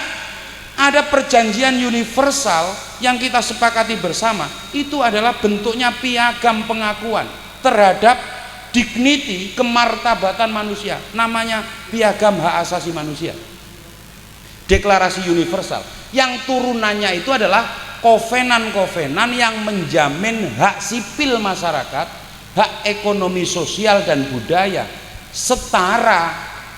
Lah itu kan barat, enggak sama sekali. Hak asasi manusia itu sama sekali bukan barat. Proses penandatangannya melibatkan semua negara, bahkan negara-negara Islam. Proses penandatangannya salah satunya ya didorong oleh momentum anti kolonialisme. Dan kalau kita jujur, kolonialisme itu 80% itu yang menderita dunia Islam, negara-negara Islam. Karena itu yang berkepentingan menandatangani piagam deklarasi universal itu adalah negara-negara Islam juga. Nah, kita itu sudah meratifikasi kovenan itu, sudah meratifikasi di dalam Undang-Undang Nomor 11 Tahun 25, Undang-Undang Nomor 11 dan 12 Tahun 25, kovenan hak sipil politik dan kovenan ekosop ekonomi sosial budaya. Jadi itu bukan barat sama sekali, itu adalah konstitusi kita sendiri. Nah, mari kita cek. Kalau sudah diratifikasi, berarti sudah menjadi undang-undang domestik kita. Bapak Ibu cek Undang-Undang Nomor 12 Tahun 25 dan Undang-Undang 11 Tahun 25, terutama tentang pengakuan hak sipil politik. Dalam Undang-Undang Pengakuan Hak Sipil Politik pasal 18, cek saja. Cek saja dia.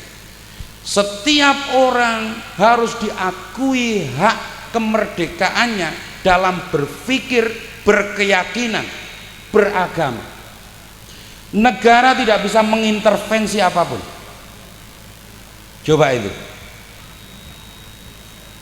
Jadi di dalam praktek berbangsa beragama, satu-satunya instrumen yang mampu mewujudkan kesetaraan dan keadilan ya instrumen hak asasi manusia.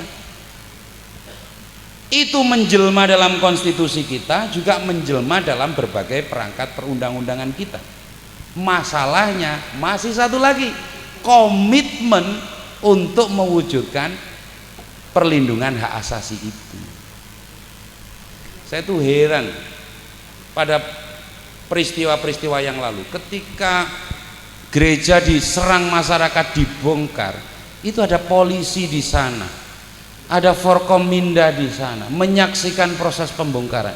Ini kan aktor-aktor negara yang melakukan pelanggaran by omission karena membiarkan masyarakat bertindak intoleran.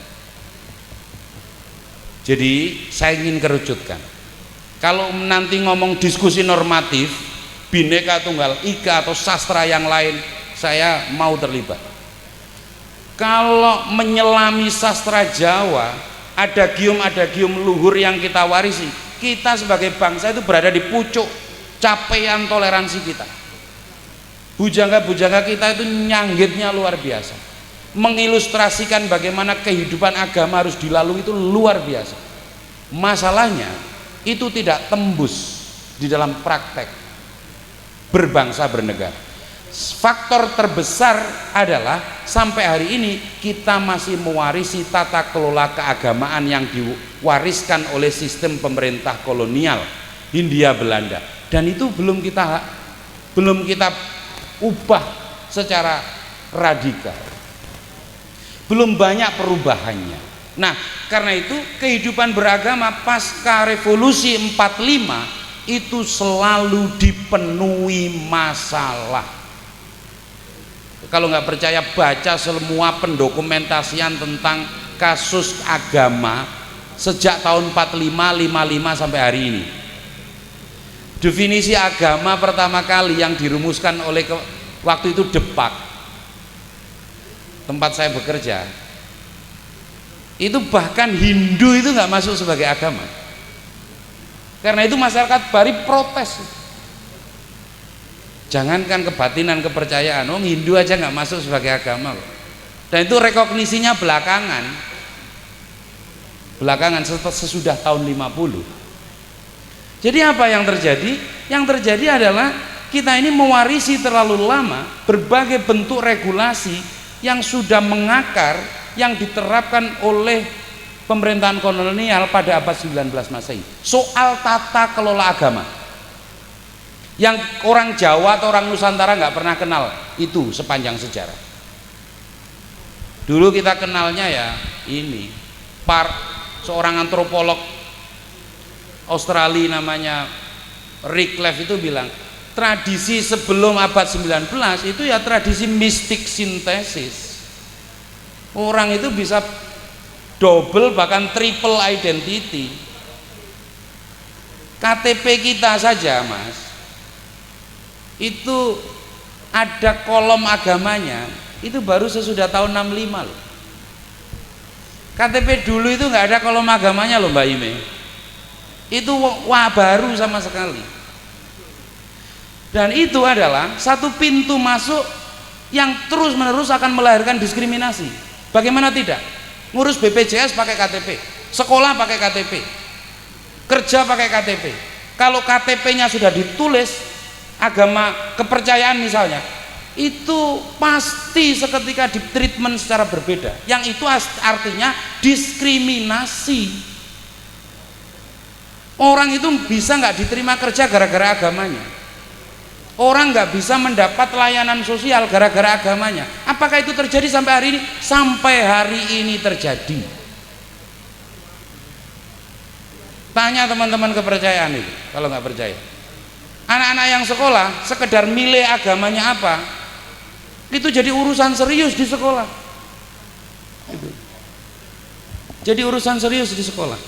Saya bertemu dengan misalnya saya bertemu dengan sejumlah penganut Hindu di Tulungagung. Saya tanya, apakah sekolah menyediakan guru agama Hindu? Enggak.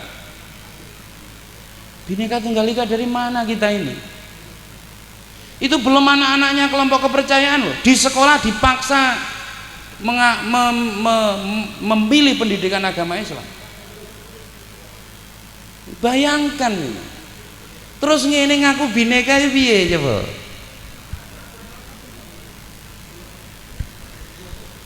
Padahal kalau kita kembali pada instrumen HAM pasal 18 ICCPR poin ABCD poin D, anak-anak itu mendapatkan pendidikan agama itu berdasarkan pilihan mutlak oleh orang tua dan wali yang sah.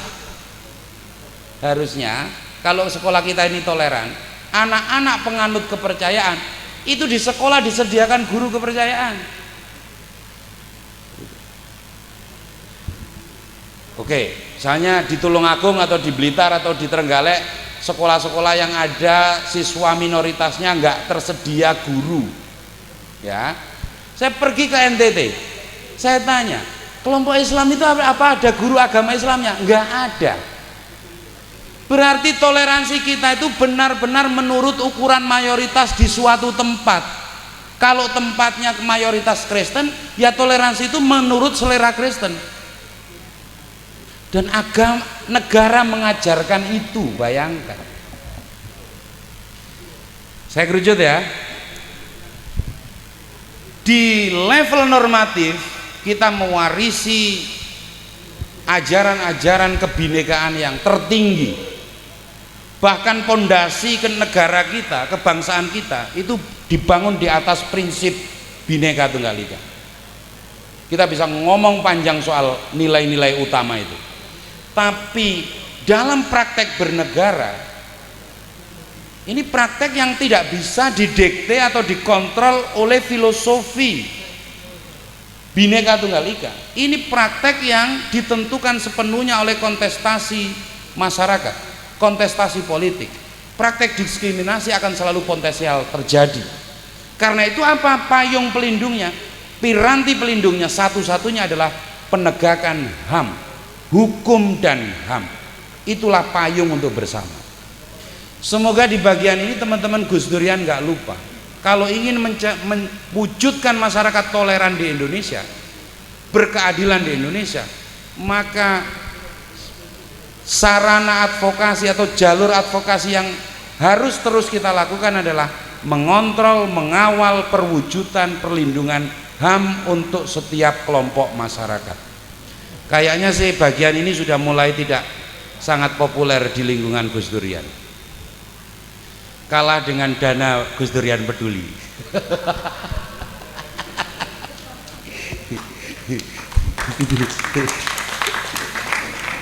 Jadi maksud saya gini, Gus Durian itu jangan hanya hadir kalau ada bencana, tapi kalau ada kelompok minoritas tidak selalu gereja yang sedang menghadapi tantangan intoleransi yang serius, tantangan persekusi, ya dananya dikucurkan untuk proses advokasi di sana.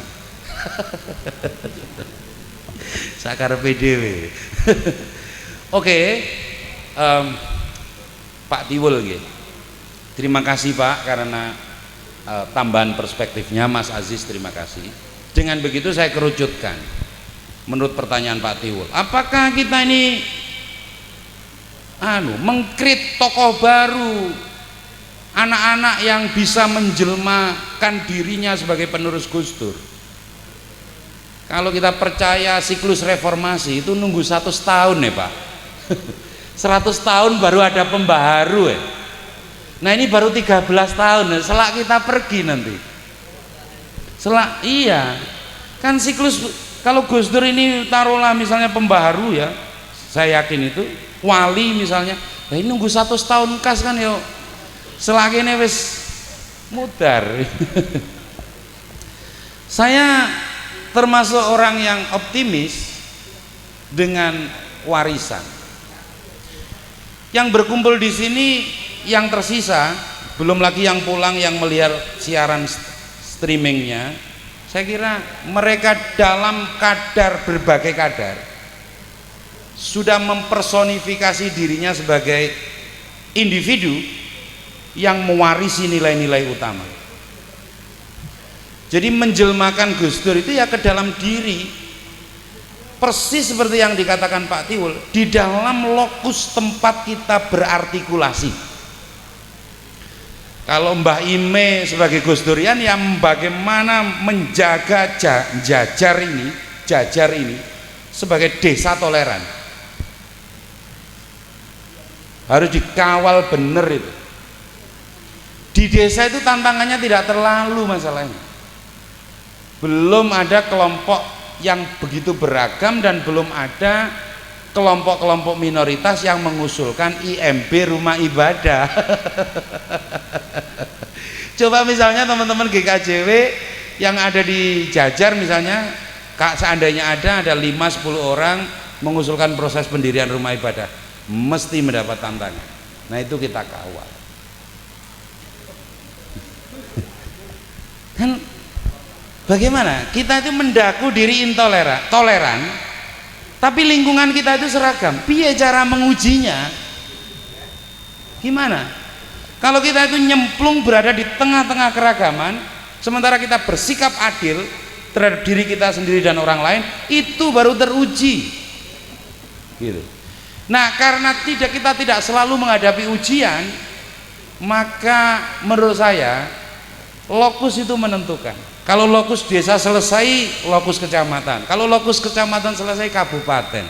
Kita jagalah Trenggalek, Tulungagung ini menjadi replika kehidupan toleransi di Indonesia. Kalau ada sedikit gejolak sosial, Gus Durian hadir di garda terdepan. Loh kok garda terdepan ya? Gus Dur begitu. Waktu teman-teman Konghucu tahun 2006 itu mendapat tantangan di Surabaya, salah satu pernikahan tokohnya ditolak oleh Pengadilan Negeri Surabaya, Gus Dur datang menaruh dadanya loh. Nah kalau kita nyontoh itu ya kita begitu. Itulah kira-kira. Terima kasih.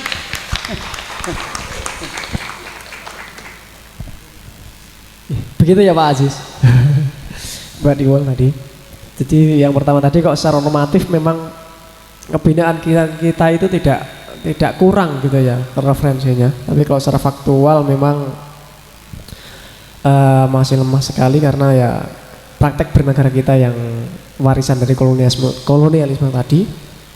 Kemudian bagaimana caranya untuk dari Mbak Timbul tadi adalah menjelmakan Gus Dur ke dalam diri masing-masing. Jadi silakan berjuang sesuai lokus masing-masing begitu. Kemudian ada lagi tanggapan, jarang gitu kita bisa menghadirkan Pak Akol nih. Jadi kalau ini Mas, di beberapa poin itu tafsir saya sendirian. Jadi mungkin bisa dibedakan dengan para pengagum anak ideologis Gus Dur yang lain. Jadi saya bertanggung jawab atas tafsir itu, kurang lebih begitu. Begitu tadi ya klarifikasi awal.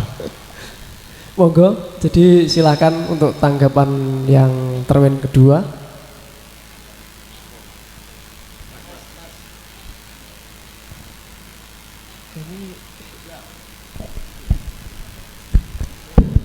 Monggo, Gus Yuska. Jangan panggil Gus, panggil Yuska saja. Assalamualaikum warahmatullahi wabarakatuh.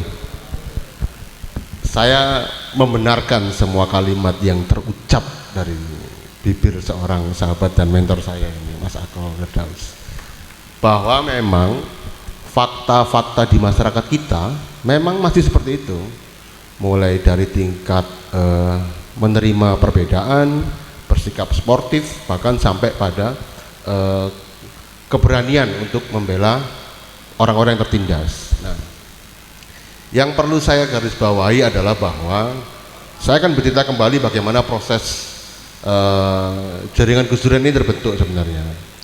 Bahwa pasca Gus Dur meninggal pada 2009, di banyak kota itu kemudian terbentuk komunitas-komunitas pecinta Gus Dur.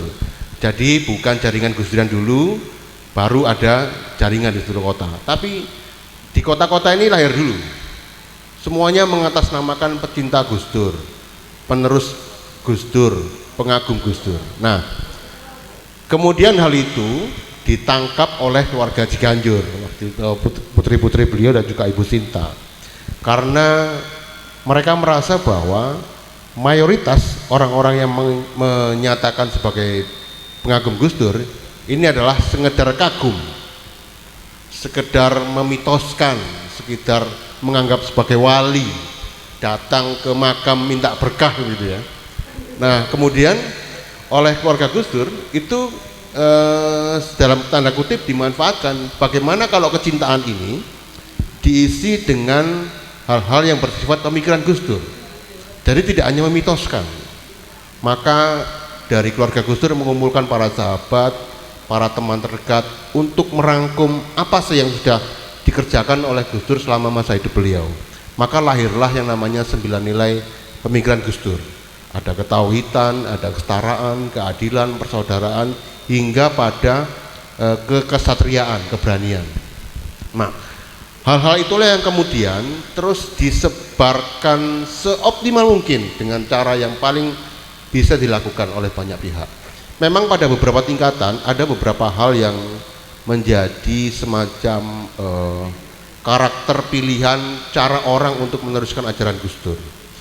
Ada beberapa kelompok yang menerjemahkan kegiatannya pada hal sifatnya edukasi, atau ada juga yang diadvokasi pokoknya. Contohnya Mas Imam ini ya, Mas Imam di Mojokerto pernah melakukan pembelaan terhadap seorang yang ditolak dimakamkan di desanya karena desanya yang ada hanya cuman makam Islam. Desa itu padahal ada umat yang beragama non-Islam. Nah, kemudian Mas Imam melakukan perlawanan terhadap warga desa. Ancaman dilakukan, ancaman dialami oleh beliau, dan aparat tidak bisa bertindak apa-apa. Refleksinya adalah, terus sopo sing salah ini kalau kemudian ada warga desa non-Islam tidak bisa dimakamkan? Apakah makamnya salah? Tentu tidak, karena itu adalah makam wakaf. Terus orang ini mau dikemanakan? Kesimpulannya adalah negara tidak hadir di sana, bahwa negara tidak menyediakan makam untuk seluruh warga di desa tersebut. kan begitu. Atau ketika saya melakukan pembelaan terhadap gereja GKI di Surabaya yang diprotes oleh warganya, saya lebih memilih untuk menekan negara daripada saya harus melawan kelompok tersebut. Karena saya bilang kepada teman-teman GKI bahwa kamu jangan melawan ini karena umurmu lebih tua daripada kelompok yang melawan ini, saya bilang begitu. Kita lebih baik melawan negara, memaksa negara untuk hadir. Alhamdulillah sekarang juga sudah mulai proses dan nunggu proses IMB dan sebentar lagi akan selesai. Tetapi dari sana yang saya katakan bahwa bagaimana kita bisa menjamin bahwa negara akan selalu hadir di dalam setiap permasalahan hidup kita sebagai warga negara, dan itu adalah salah satu tugas Gus Durian. Dan memang ini tidak mudah untuk menjadi seorang Gus Dur yang multi talent. Jadi Gus Dur dia budayawan, ya politisi, ya ulama, pejuang HAM dan segala macam. Ini rasanya kita akan menunggu matahari sama dengan komet Harley itu datang yang mungkin 100 tahun sekali atau apa. Tetapi minimal begini, Gus Mus kemarin bercerita bahwa kalau mencari orang yang sama dengan Gus Dur, kembar dengan Gus Mus mengatakan bahwa orang itu adalah saya, karena itu masih dalam lingkaran keluarga, kemudian sekolahnya juga hampir sama. Tetapi yang membedakan saya dengan Gus Dur adalah aku ki kurang wani, katanya begitu. Gus Dur itu wani, aku ora wani. Itu yang menyebabkan kemudian Gus Dur yang menjadi tampak luar biasa di hadapan kami, bahwa Gus Dur dengan segala privilege, dengan segala kelebihan yang dipunya, anak kiai, anak pendiri NU, presiden, ketua PBNU, tetapi segala kelebihan itu dipergunakan untuk membela orang lain. Dan memang ini bukan hal yang saya pikir ini sudah wali gitu ya. Kita tentu tidak bisa seperti itu. Mamanya saya mamanya seorang muslim mamanya gitu ya. Kemudian saya harus merelakan sebagian tanah saya untuk di bagian gereja. Mikirnya dowo iki Mas Pak. Tetapi saya pernah dapat cerita dari salah seorang sahabat Gus Dur atau murid Gus Dur, namanya Mas Hairul Salim, seorang dari Elkis ya. Waktu itu ada seorang pastor yang datang berkunjung ke rumah Gus Dur karena mau mengadukan satu masalah. Pas mau berkunjung, pas itu dengan jam sarapan pagi. Pas sarapan pagi akan dimulai, Gus Dur kemudian meminta pastor itu untuk memimpin doa. Seorang ketua PBNU meminta pastor itu untuk memimpin doa di rumahnya. Itu bukan hal yang sepele menurut saya. Pastor itu terkejut, tidak terima, loh kok iso aku dikongkon mimpin ya begitu. Tetapi itu adalah bentuk-bentuk yang merupakan, yang kalau kita terjemahkan adalah menerjemahkan pertanyaan Mas Akol tadi. Kalau umpamanya saya muslim gitu, gereja sih kebanjiran, apakah rumah saya, apakah masjid saya itu mau menampung teman-teman Kristen umpamanya, seperti itu. Tapi dari hal semua itu yang ingin saya sampaikan adalah bahwa terlepas dari apa yang kebenaran disampaikan oleh Mas Ahol, bahwa perjalanan kita ini masih sangat berat ke depan.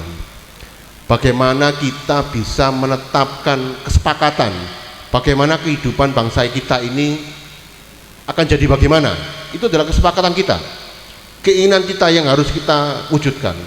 Kalau umpamanya kita mau suatu peradaban bangsa yang toleran segala macam, kita harus wujudkan itu. Dan ini tidak lepas dari pilihan-pilihan politik yang ada. Pilihan-pilihan politik itu yang akan memutuskan bagaimana kehidupan kita di kemudian hari. Maka saya berharap gini, saya cuma gini, sebentar ini kan tahun 2024, tahun yang akan penuh dengan goncangan-goncangan sosial di mana orang banyak. Maka kita sebagai pemilih, di mana pada saat pencoblosan itu adalah hari, betul-betul hari di mana kita sebagai rakyat itu berdaulat. Para calon itu kan memilih-milih apa, meminta-minta sama kita, memohon-mohon, nge duit, nge sembarang. Kita betul-betul merdeka pada saat itu.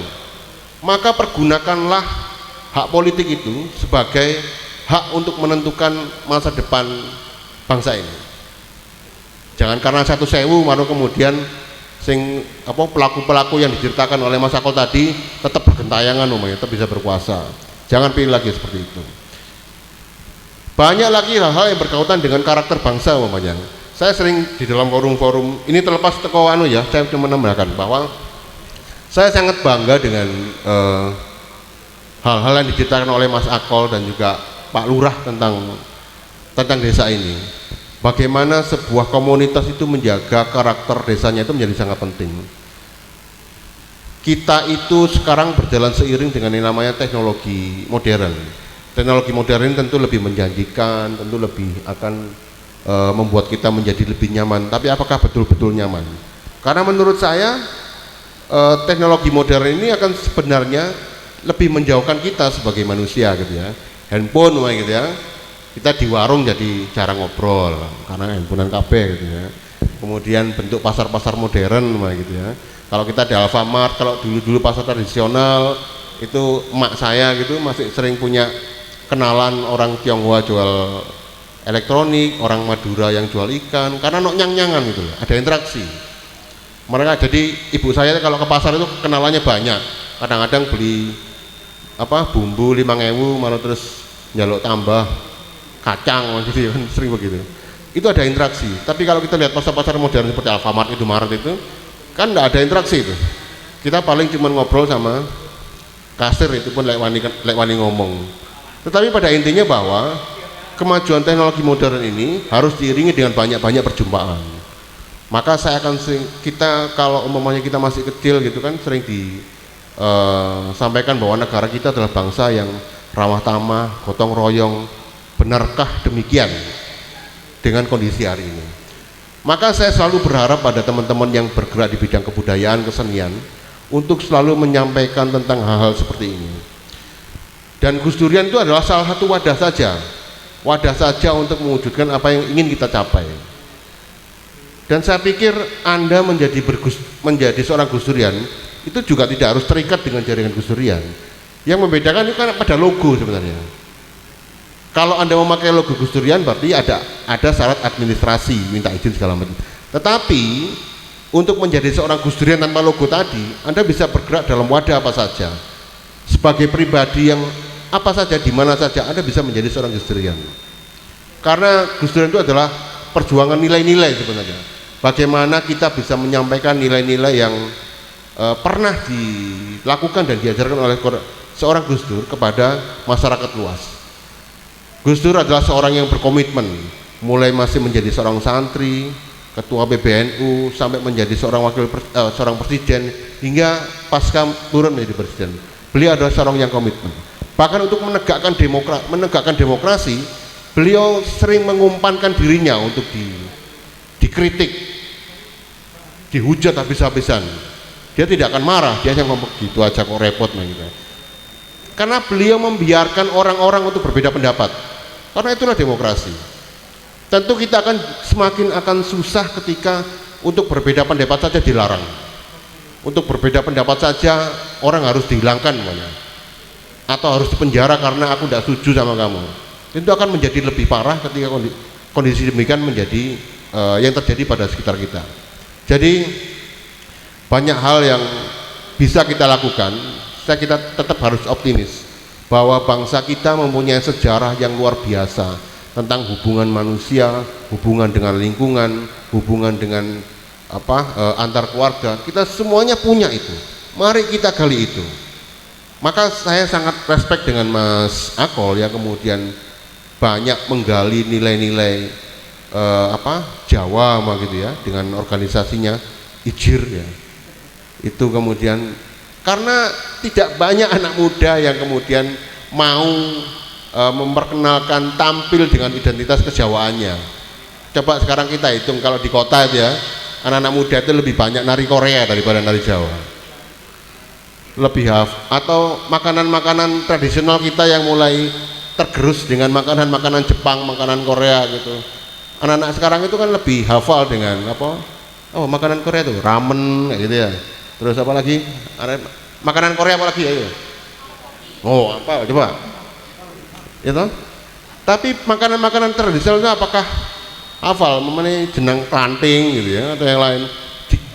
Di Surabaya khususnya, anak-anak muda sudah hampir tidak pernah kenal dengan hal seperti itu. Jadi tugas kita ke depan itu adalah menjaga keseimbangan antara teknologi modern dengan karakter bangsa kita. Gus Dur itu adalah seorang yang suka berkomunikasi, bersilaturahmi dengan masa depan, juga bersilaturahmi dengan masa lalu. Contohnya apa? Ya beliau sering ke kuburan, ke makam. Itu adalah bentuk silaturahmi masa lalu. Jadi pesan terakhir dari saya, kalau kita menyatakan diri sebagai seorang Gus Durian, maka kita juga harus mengikuti syariat-syariat yang pernah dilakukan oleh seorang Gus Dur. Kalau Gus Dur suka membaca, kita juga harus suka membaca. Kalau Gus Dur itu orang yang toleran, kita juga harus toleran. Bahkan kita juga harus paham kenapa sih Gus Dur toleran.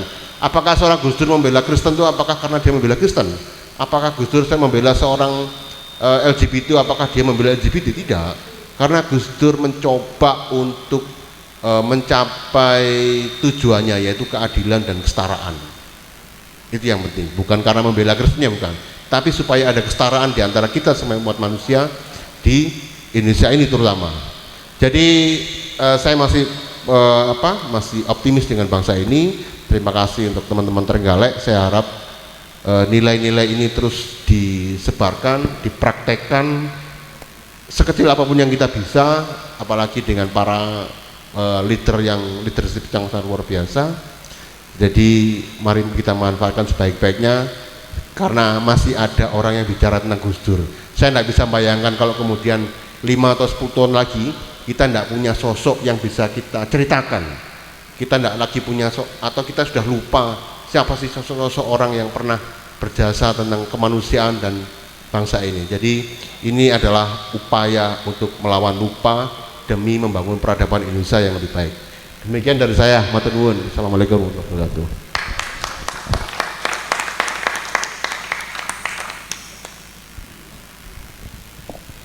Gimana? Masih ada lagi yang mau memberikan tanggapan atau penguatan? Monggo.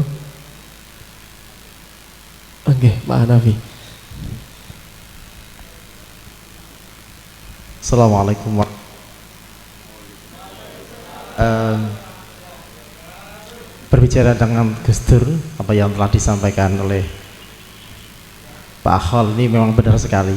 Ini pengalaman kalau Pak Akhol itu belum pernah bertemu langsung dengan Gus Dur ya. Kalau kami alhamdulillah sebagai sejak kecil itu sejak SD itu sudah banyak membaca buku-buku Gus Dur, bahkan juga biografi Gus Dur, bahkan siapa itu yang dari Belanda itu, mana lupa ya Kirkbankten, terus Farm Federation dan sebagainya yang bicarakan tentang Gus Dur dan sebagainya,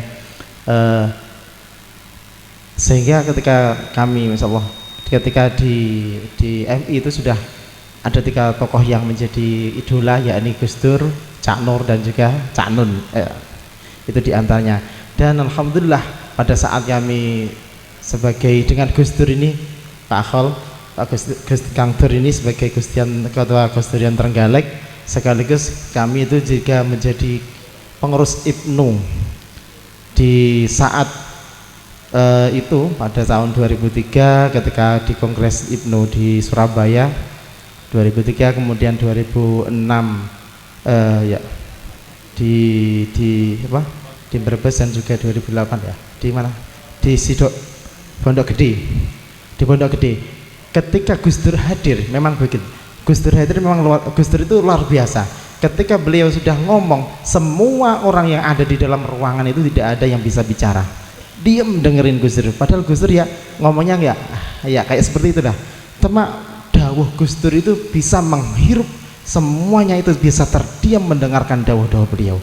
Ini yang kami ingat ketika beliau menyampaikan sesuatu itu. Bahkan pada saat itu Sidoarjo, Lumpur Sidoarjo ya, itu puncak-puncaknya Gus Dur dengan jogo-jogonya Inul Insyaallah Indonesia NU lagi gitu. Itu ternyata muncul pada saat ini. Dan betul juga apa yang disampaikan oleh Pak Akhol, bahwasanya tahun 2009 ini sejak kami pada saat itu kami ada di Malang lagi ngaji jadi Trenggalek montoran ngaji di sebuah belajar metode Yambu'ah. Itu beliau, saya 7 hari di sana. Kebetulan pada hari itu Gus Dur ada berita-berita di radio dan juga di televisi meninggal itu. Masya Allah, kami itu tidak bisa tidur itu, betul itu, dan sedih gelisah. Ya nopo, aku nggak bisa hadir di pemakaman Gus Dur, itu masih maghrib itu, nangis. Itu betul. Jadi tidak, Gus Dur memang saya yakin beliau adalah waliullah, itu betul. Karena di saat ada apapun orang-orang bisa tergerak dan bisa terdiam, bisa menangis ketika beliau tidak ada dan sebagainya, itu memang benar. Dan begitu juga kami pada saat haul Gus Dur Pak Ahol, alhamdulillah di Trenggalek pertama kali kami bisa mengadakan haul Gus Dur di Pendopo Agung Kabupaten Trenggalek tahun 2010, difasilitasi oleh Pak Bupati Soeharto, yang kebetulan kami sebagai presiden mahasiswa, ya cilik-cilik pernah jadi presiden mahasiswa saya, Pak. Dan kebetulan teman saya ini juga Gus Dur ini, Kang Dur ini yang ketua IPNU, kemudian nanti juga pernah jadi ketua Ansor. Ini beliau yang selalu pecinta Gus Durnya. Dan anehnya luar biasa ketika haul Gus Dur juga di mana, di Jombang, kami bisa menembus, bisa masuk di belakangnya Mbah Maimun. Padahal saya itu bukan keluarga besar dari Jombang dan sebagainya, tapi dengan barokah Fatihah, ya Allah, saya minta ya Allah Gusti bisa masuk pada saat itu ribuan, ratusan ribu yang hadir di haul Gus Dur, itu bisa menembus di ruang VVIP dekat makamnya Gus Dur. Ini yang pernah saya alami sebagai pecinta dan pengagum Gus Dur. Ini diantaranya. Dan hari ini yang saya rasakan bahwasanya ketika Gus Dur itu tidak ada, memang betul semua orang-orang yang transnasional, ide-ide khilafah, ide-ide yang ingin memporak-porandakan Indonesia mulai bermunculan dan berani. Di saat Gus Dur ada, di tweet dari siapapun, dari orang apapun, tidak ada yang berani mengatakan. Tapi kalau Gus Dur tidak ada, Masya Allah, semuanya berani. Habib Rizik luar biasa banternya. Kalau dulu ada Gus Dur, dah diam, ya berani tapi dah diam lagi. Dan ini luar biasa, banyak orang-orang yang pada saat itu ada Gus Dur dan menghina NU tak berani. Sekarang banyak yang menghina NU karena Gus Dur tidak ada. Semoga akan lahir Gus Dur baru yang akan membawa perubahan dan revolusi dunia, yang mana hari ini juga digalakkan oleh Gus Yahya ataupun Yai Said sebagai anak ideologis Gus Dur. Mungkin itu yang dapat saya sampaikan sebagai orang yang pengagum Gus Dur. Saya nggak punya pertanyaan, maaf Akhol, ya pertanyaannya dari teman-teman ada. Terima kasih. Wallahul muwaffiq ila aqwamit thoriq. Wassalamualaikum warahmatullahi wabarakatuh.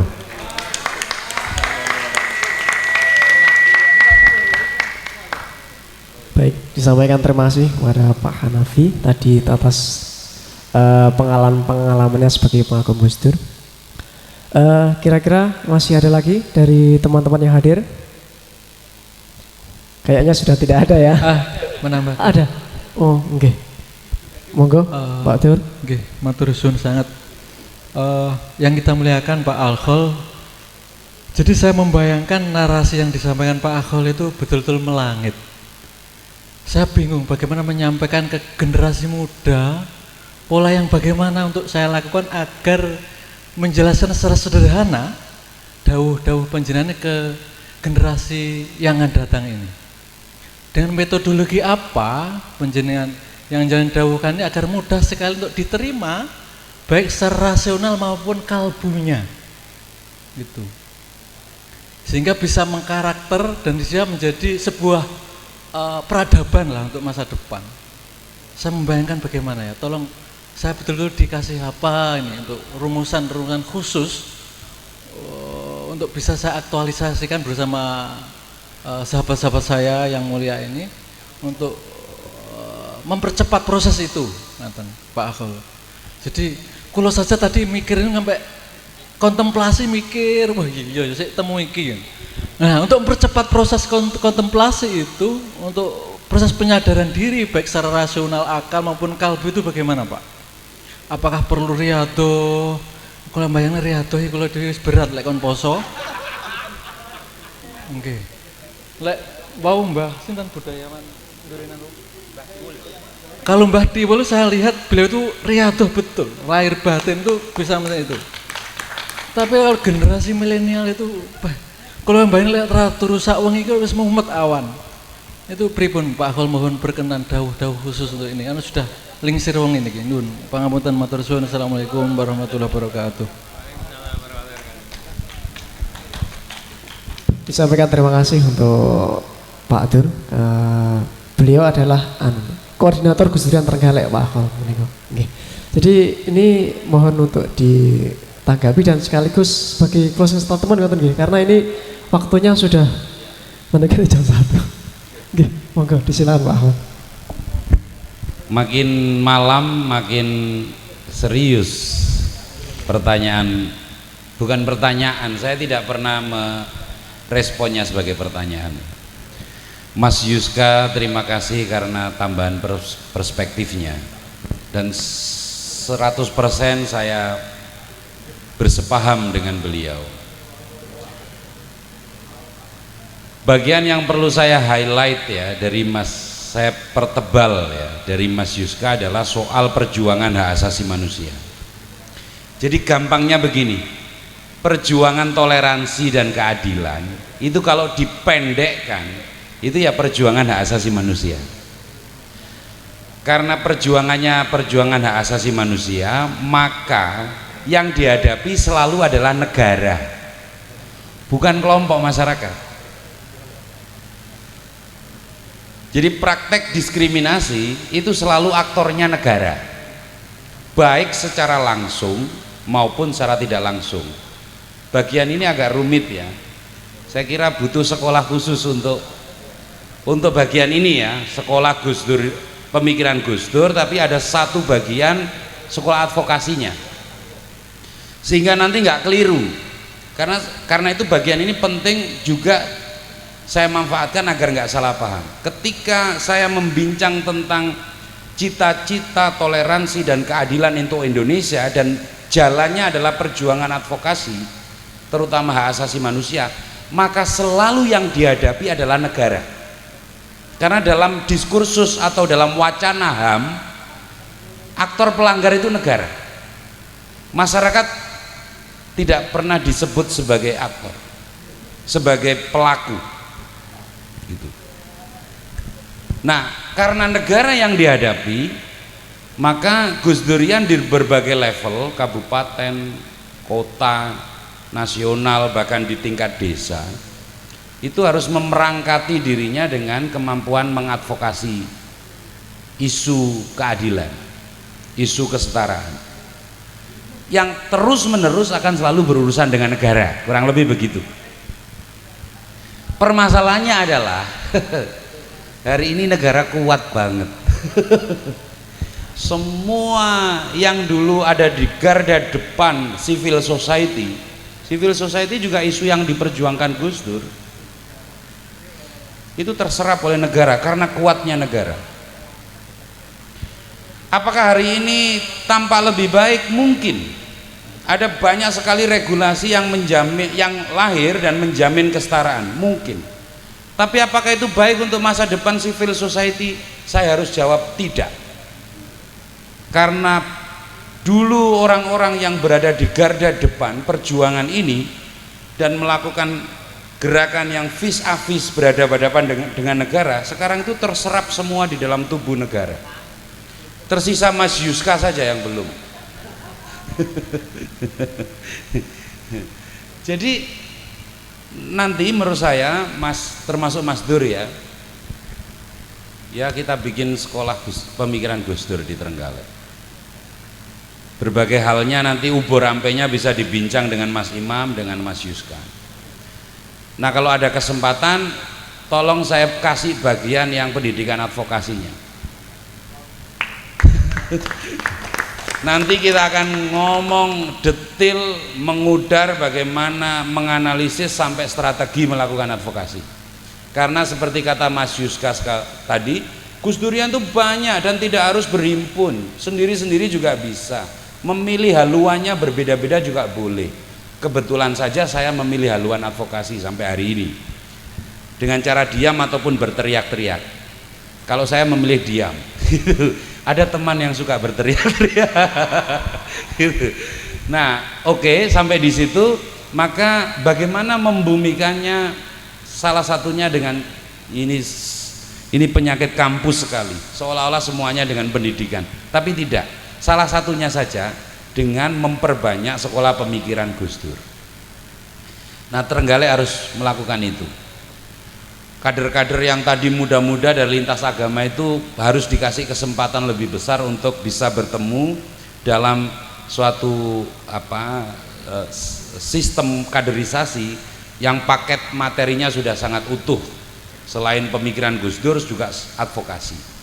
Jadi kerucutnya adalah saya ingin katakan bahwa persis seperti yang dikatakan Mas Yuska, membincang Gus Dur terutama perjuangannya itu bukan membincang cerita sukses loh, tapi membincang agenda perjuangan loh. Dan karena itu menjadi tidak mudah gitu. Bayangkan kalau saya mempersepsi diri ini sebagai Gus Durian, apalagi di haluan perjuangan pembelaan terhadap minoritas, ya masih nggak persis memper kesabapan gitu ya, keberaniannya mirip Gus Dur gitu lah kira-kira, kurang lebih begitu. Saya cerita sedikit sebelum menutup.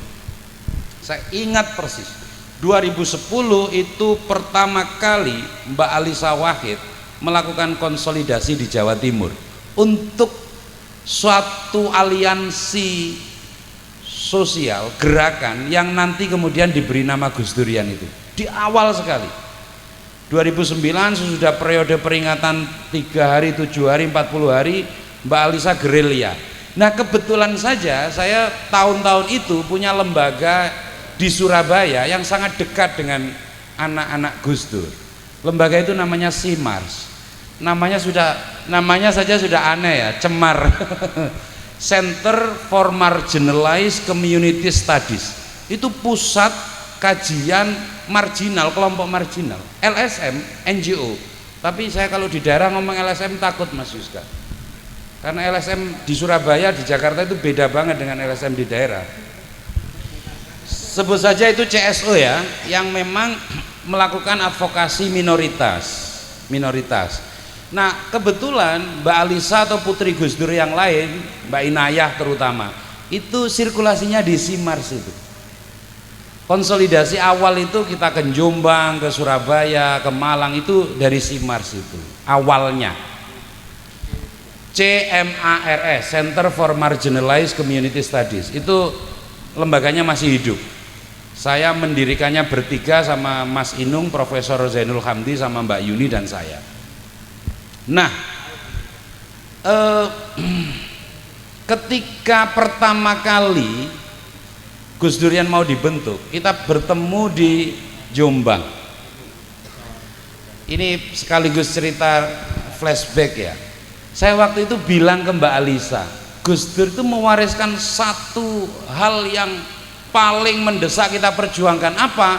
Judicial Review UU PNPS 65 yang saat itu sedang dalam proses persidangan, dan proses persidangannya itu dikepung oleh FPI. Hakim-hakimnya, pengacaranya diteror. Saya kenal dekat, teman dekat, mantan direktur YLBHI, ketua YLBHI, Asfinawati, mungkin teman-teman kenal. Itu tidak hanya dikafir-kafirkan, tapi juga diancam dibunuh.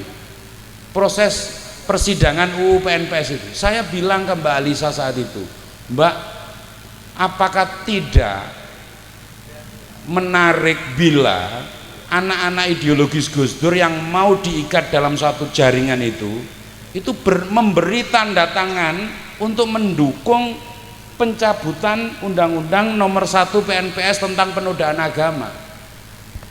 Mbak Alisa waktu itu bilang, Gus Dur itu milik semua orang, terlalu besar untuk ditarik ke advokasi itu. Gus Dur itu terlalu luas Beliau juga berhaluan politik, kebudayaan,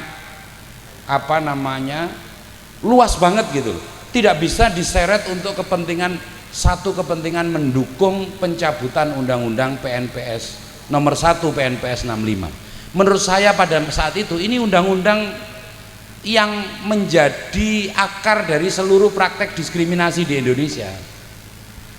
Nah ceritanya lalu saya itu ngambek, setengah ngambek, wes gak Gus-Durianan ngono lah kira-kira. Saya lama sekali tidak berkomunikasi, tidak aktif maksudnya di dalam jaringan ini. Sesekali saja saya mengikuti acara Gus Durian di Jawa Timur karena semuanya adalah teman dalam berbagai layer perjuangan. Tiba-tiba saya dalam rentang waktu agak panjang itu mulai 2017 sampai saat ini itu merintis lembaga yang tadi disebut Mas Yuska di UIN Tulungagung, Institute for Javanese Islam Research. Dan bukan hanya lembaga kajian, karena irisan organisasi yang saya buat itu beririsan dengan teman-teman kepercayaan dan teman-teman tradisi. Nah menguat, kita bikin kampanye berbagai hal, bukan hanya kekayaan khasanah kejawaan, tapi juga tentang pentingnya menempatkan teman-teman kepercayaan itu dalam posisi yang setara dengan elemen lain. Saya lalu 2020 itu terlibat dalam tunas, Mas. Tunasnya virtual karena itu saya nggak perlu beranjak kemana-mana. Ya, waktu puncak-puncaknya COVID-19. Nah, saat itu saya lega karena untuk pertama kalinya mendapat rekognisi pengakuan langsung dari Mbak Alisa, Akhol dan Ijir itu. Nah, ini bertanda kita sudah harus selesai. Akhol dan Ijir UIN Tulungagung itu biarkan jadi Gus Durian sayap kejawen katanya. Sayap kepercayaan.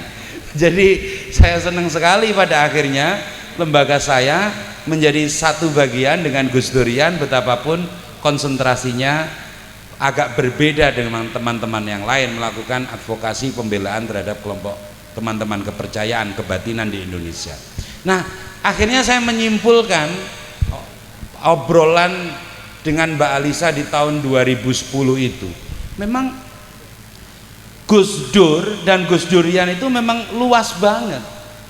Kalau teman-teman mau membangun artikulasi ya perjuangan Gus Dur mengartikulasikannya ya sesuaikan saja dengan minat masing-masing. Yang Ibnu ya dengan Ibnunya, yang budaya ya dengan kebudayaannya, yang fatayat juga dengan fatayatnya, yang PMI dengan PMI-nya, yang sastrawan dengan sastranya. Tetapi seberagam apapun ada namanya kalimat yang menyamakan cita-cita perjuangan. Kata teman saya Aan Ansori, ada kalimatun sawa gitu. Perjuangannya itu sudah dibingkai oleh tema kita hari ini. Perjuangannya sekali lagi adalah mewujudkan keadilan, kesetaraan untuk semua melalui berbagai sarana. Saya kira itu Mas Riyadus. Jadi teman-teman di penghujung saya ingin closing.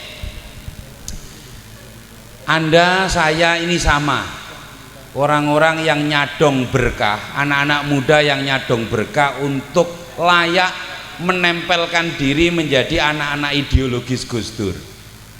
Nah label itu tidak mudah karena sekali kita terstempel cetok ngene Gus Durian, maka jalur hidup kita adalah perjuangan untuk keadilan apapun caranya.